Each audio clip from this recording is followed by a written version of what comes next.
નમસ્કાર મિત્રો, જય બાબારી। આજે લોન ઉપર ચર્ચા કરીશું।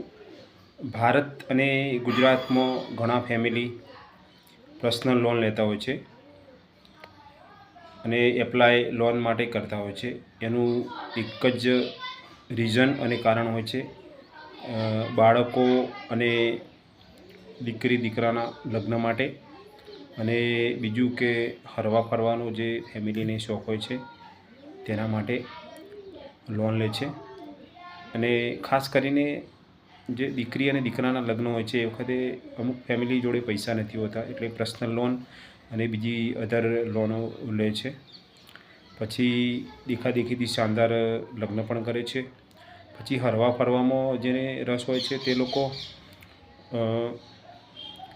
ગોવા જવું હોય, આબુ જવું હોય, રણુજા જવું હોય, કોઈ પણ પોતાના મનપસંદ સ્થળે જવું હોય તો લગભગ 95% લોકો જોડે પૈસા નથી હોતા, તો એ લોકો પણ પર્સનલ લોન અને બીજી અધર લોનમાં પડે છે।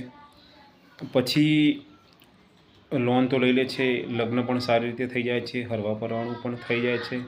પછી ચાલુ થાય છે EMIનું ચક્કર। અને EMIનું ચક્કર એવું હોય છે કે એ ફેમિલી આર્થિક રીતે સદ્ધર નથી હોતું। કોઈ ખેતી કરતું હોય છે, કોઈ રિક્ષા ચલાવતું હોય છે, કોઈ કડિયા કામ કરતું હોય છે, અને કોઈ બીજું કામ ધંધો કરતું હોય છે, પણ આર્થિક રીતે એ લોકો એટલા સદ્ધર હોતા નથી।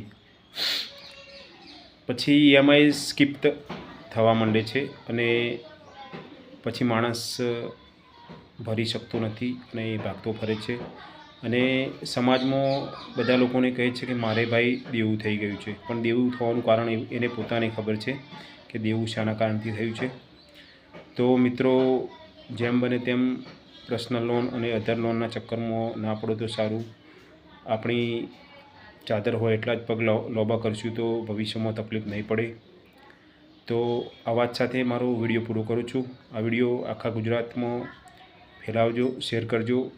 વિડીયો ગમ્યો હોય તો લાઈક, સબસ્ક્રાઈબ અને શેર કરી લેજો, કારણ કે મને મારા ગુજરાતના ભાઈઓની ફિકર છે એટલા માટે આ વિડીયો બનાવ્યો છે, અને ખાસ કરીને મિડલ ક્લાસ ફેમિલી માટે છે। તો જરૂરથી ગૌર કરશો, અને વિડીયો ગમ્યો હોય તો લાઈક, શેર અને સબસ્ક્રાઈબ જરૂરથી કરી લેજો। ધન્યવાદ મિત્રો। જય ભારત, જય માતાજી, જય હિન્દ, જય જવાન।